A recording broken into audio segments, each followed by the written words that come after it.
من صام رمضان ایمانا واحتسابا غفر له ما تقدم من ذنبه ومن قام رمضان ایمانا واحتسابا غفر له ما تقدم من ذنبه. تو سیام اور قیام جو ہے ان دونوں کا حق ادا ہو جاتا ہے. تو یہ ہے شہر رمضان الذی انزل فیہ القرآن ھدی للناس وبینات من الھدی والفرقان فمن شہد منکم الشہر فلیصم ومن کان مریضا او علی سفر فعدۃ من ایام اخر یرید اللہ بکم اليسر ولا یرید بکم العسر ولتکملوا العدۃ ولتکبروا اللہ علی ما ھداکم ولعلکم تشکرون. اب جو آخری لفظ ہے لعلکم تشکرون، اب اس کی وضاحت سمجھیے. اور رمضان کے یہ دو پروگرام جب پیرلل ہو جائیں گے، جب دونوں کی پابندی کی جائے گی، تو اس کا حاصل کیا ہے؟ اس بات کو سمجھنے کے لیے سب سے پہلے آپ اس کو سمجھیے کہ جسے ہم خود ہی کہہ رہے تھے، جسے ہم سیلف کہہ رہے تھے، اپنی انا کو مضبوط کرنا، سیلف کنٹرول، ایگو جو ہے وہ پوری طرح قابو یافتہ ہو اڈ اور لیبیڈو پر، اصل میں اس سے مراد کیا ہے؟ اس پر میں نے تفصیل سے بحث کی ہے عظمت صوم نامی اپنے کتابچے میں. ویسے یہ ہے کہ وہ مشکل ہے، ذرا فلسفیانہ اس کا انداز ہے، لیکن یہ ہے کہ وہی باتیں آسان الفاظ میں جو دوسرا کتابچہ ہے عظمت سیام و قیام رمضان مبارک، وہ آسان ہے. اگرچہ یہ دونوں بہت ہی محدود تعداد میں ہمارے پاس ہیں، لیکن یہ کہ میں نے ذکر کر دیا، جو حضرات لینا چاہیں وہ لے لیں. لیکن یہ ہے کہ اس میں اصل پس منظر کیا ہے. دیکھیے، ہمارا جو وجود ہے انسان کا، یہ کمپوزٹ ہے، مرکب ہے. ہمارے دو وجود ہیں جو جوڑ دیے گئے. کیسے جوڑ دیے گئے ہم نہیں جانتے، لیکن ہے دو وجود. ایک وجود حیوانی ہے، میں نے عرض کیا تھا پہلے ہی، ہر انسان ایک حیوان بھی ہے مکمل، سارے حیوانی تقاضے ہمارے اندر بھی ہیں. لیکن حیوان اور انسان میں بنیادی فرق یہ ہے کہ انسان کا جو اصل وجود ہے وہ روحانی ہے. اس روحانی وجود کی وجہ سے انسان کا وہ مقام ہوا کہ تمام فرشتوں کو اس کو سجدہ کرنے کا حکم دیا گیا. فَإِذَا سَوَّيْتُهُ وَنَفَخْتُ فِيهِ مِن رُوحِي فَقَعُوا لَهُ سَاجِدِينَ. فرشتوں سے کہہ دیا گیا تھا کہ میں ایک بشر پیدا کرنے والا ہوں مٹی سے. جب میں اسے پیدا کر لوں اور اس کی ناک پلک سنوار دوں، دو پلک درست کر دوں، تو پھر اس کے سامنے اور اس میں اپنی روح میں سے پھونک دوں تو گر پڑنا اس کے سامنے سجدے. حیوان انسان اور انسان روحانی، یہ دونوں مل کر اب آدم بنے ہیں. نمبر دو، اس حیوان انسان کا وجود زمین سے ہے، مٹی سے پیدا کی، مٹی سے، گارے سے، طین لازب سے، چپچکانے والے گارے سے، وہ جس میں کہ بدبو پیدا ہو جائے، یہ ساری باتیں کہی گئی ہیں. اور سائنس بھی کہتی ہے مٹی سے پیدا ہوئے. کیسے پیدا ہوئے اس میں اختلاف ہے، لیکن یہ کہ ہے مٹی ہماری اوریجن، قرآن بھی کہتا ہے اور سائنس بھی کہتی ہے.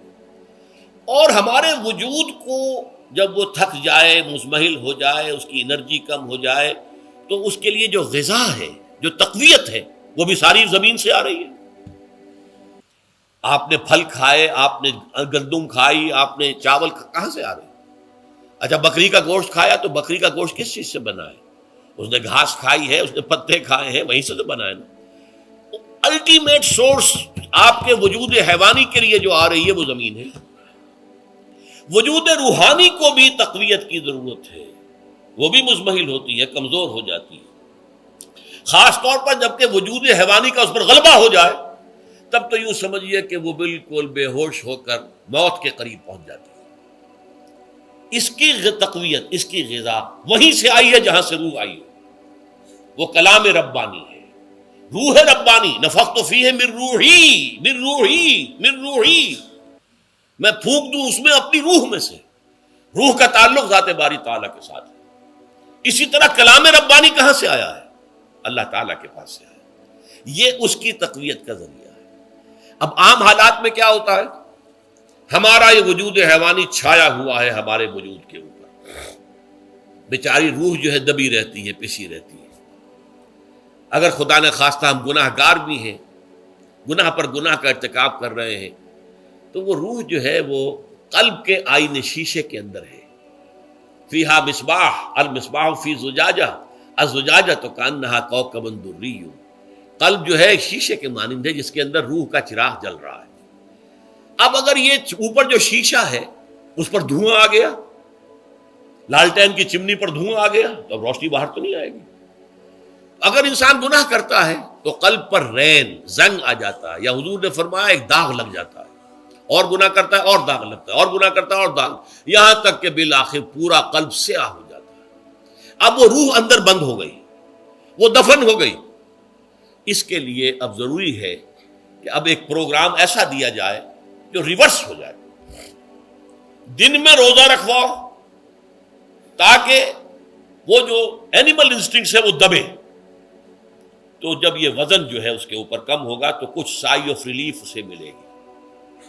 جیسے بے ہوش آدمی پڑا ہے، اسے کوئی ہلکا سا ہوش آ رہا ہے، آپ نے پانی کے کچھ چھینٹے دیے، اس کے بعد آپ نے رات کو کھڑے ہو کر قرآن کے انوار کو اتارا، بارش برس رہی ہے روح انسانی کے اوپر، قلب روحانی، قلب انسانی کے اوپر، جس میں کہ وہ روح جو ہے وہ دفن ہے، وہ زندہ ہوگی اثر نو، ہوش میں آئے گی.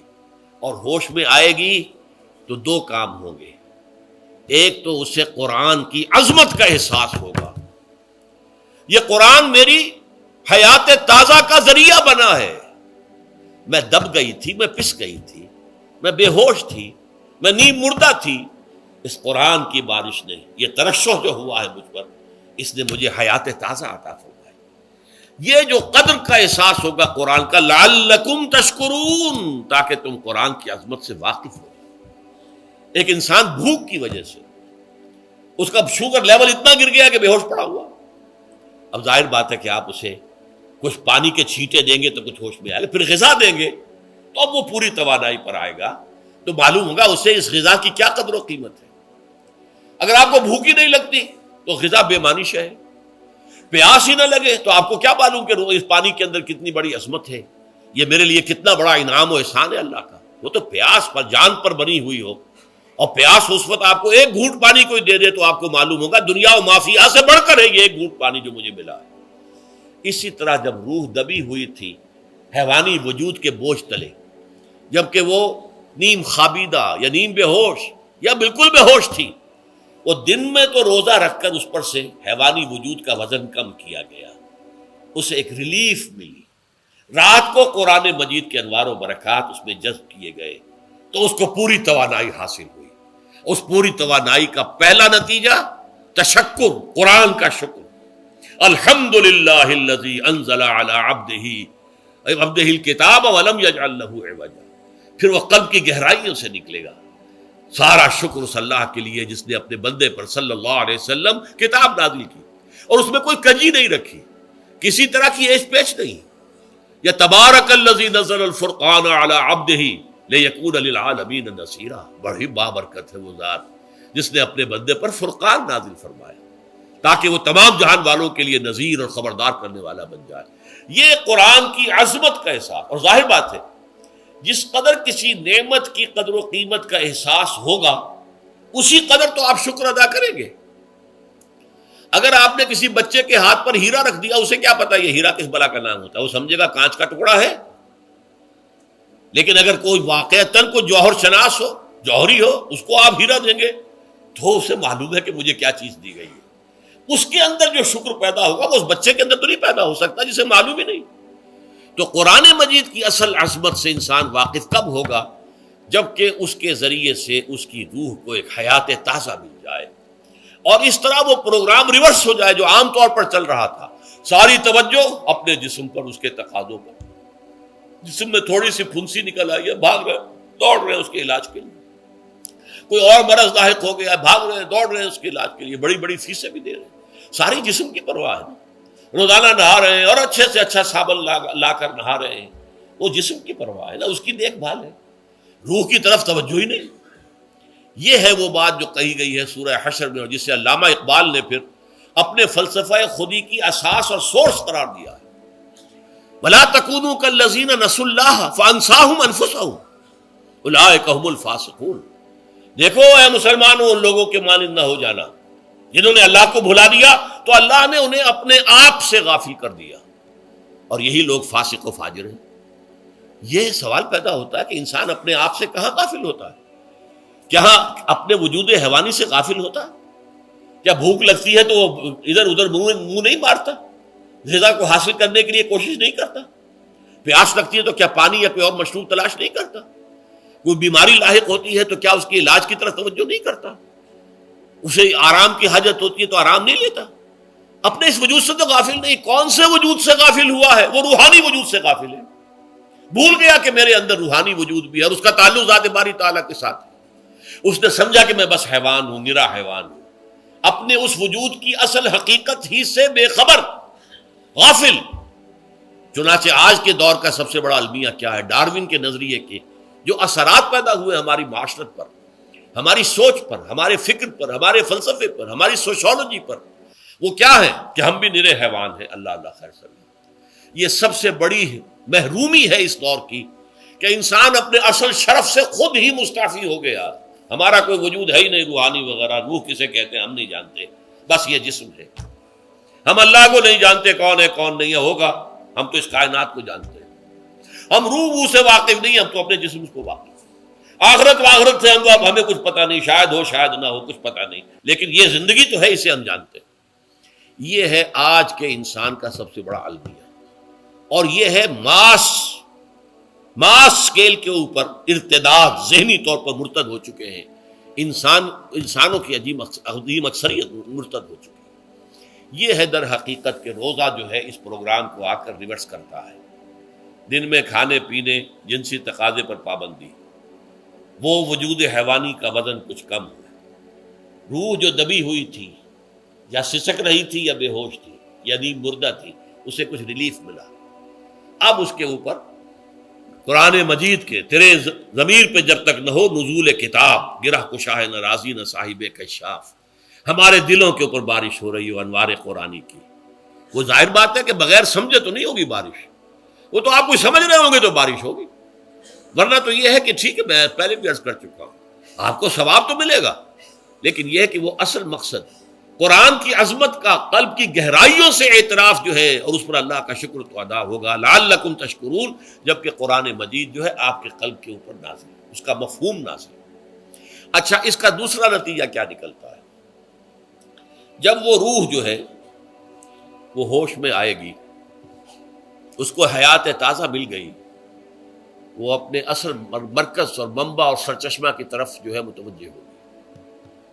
عربی زبان کا ایک مقولہ ہے، کل شیء یرجع الی اصلہ، ہر شے اپنی اصل جڑ کی طرف جو ہے لوٹتی ہے. ہمارا وجود حیوانی زمین سے زمینی کی طرف لوٹتا ہے، یعنی مرنے کے بعد زمینی میں چلا جائے گا. اور نمبر دو، دنیا میں بھی زمینی خواہشات، زمینی تمنائیں، آرزوئیں وہ ہیں. ولکنہ اخلد الی الارض، جیسے کہ سورہ وہ کہا گیا ہے بلعام بن باعورہ کے بارے میں سورہ اعراف میں، وہ تو زمین ہی کی طرف دھنستا چلا گیا. ہماری روح کا منبع اور سرچشمہ ذات باری تعالیٰ ہے، وہ امر رب ہے، لہذا فوراً انسان اپنے رب کی طرف متوجہ ہوتا ہے. یہ اللہ کی طرف متوجہ ہو جانا اور پھر اس سے ہم کلام ہونا اور اس سے دعا کرنا، یہ ہے روزے کا اصل مقصد. جب سیام اور قیام رمضان مبارک کا دوہرا پروگرام ہوگا تو روح انسانی یا انسان کا حیوانی وجود اپنے مرکز کی طرف مائل پرواز تھا. حسن، اس کو کہہ لیجئے اپنے مرکز کی طرف مائل پرواز ہے. روح ہر شے اپنی اصل کی طرف لوٹتی ہے، لہذا یہ اللہ کی طرف متوجہ ہوگی. یہ اللہ تعالیٰ کی طرف متوجہ ہونے کا معاملہ دنیا میں رہا ہے کہ لوگ کہیں جنگلوں میں جا کر تپسیائیں کر کے، غاروں میں بیٹھ کے، بڑی بڑی ریاضتیں کر کے کیا چاہتے تھے؟ مجھ کو ہے تیری جستجو، مجھ کو تیری تلاش ہے، خالق میرے کہاں ہے تو، مجھ کو تیری تلاش ہے. میں نے یہ نظم جو ہے تقریباً 6 سال جو ہے ہر روز صبح، ہمارا جو ہائی اسکول تھا اس میں جو صبح پریئر ہوتی تھی، لوگ سب جمع ہوتے تھے، پورا اسکول جو ہے اس کے ہمارے طلباء، تو یہ نظم جو ہے پڑھی جاتی تھی. مجھ کو ہے تیری جستجو، مجھ کو تیری تلاش ہے، خالق میرے کہاں ہے تو، مجھ کو تیری تلاش ہے. روح انسانی چاہتی ہے اللہ کا تقرب، اللہ کے قریب ہونا، اللہ سے رشتہ استوار کرنا. یہ وجود حیوانی حائل ہے اس کے راستے میں. یہ حیات دنیاوی اس کے لیے پنجرا بن گئی ہے. اس روح کے لیے یہ ایک در حقیقت ایک قید خانہ ہے. جیسے کہ حضور نے فرمایا کہ دنیا سجن المومن و جنت الکافر، مومن کے حق میں یہ دنیا قید خانہ ہے، اس کی روح جو ہے یہاں آ کر اس جسد حیوانی کے اندر جو ہے وہ دفن ہو گئی ہے، قید خانہ ہے، اس پنجرے میں بند ہو گئی ہے۔ تو لیکن وہ کافر کے لیے یہی باغ و بہار ہے، یہیں پر عیش کرنے ہیں، یہیں پر مزے لوٹنے ہیں۔ تو اس سے در حقیقت ریلیف ملتا ہے، تو انسان متوجہ ہوتا ہے اللہ کی طرف اور دعا کرتا ہے، اللہ سے ہم کلام ہوتا ہے۔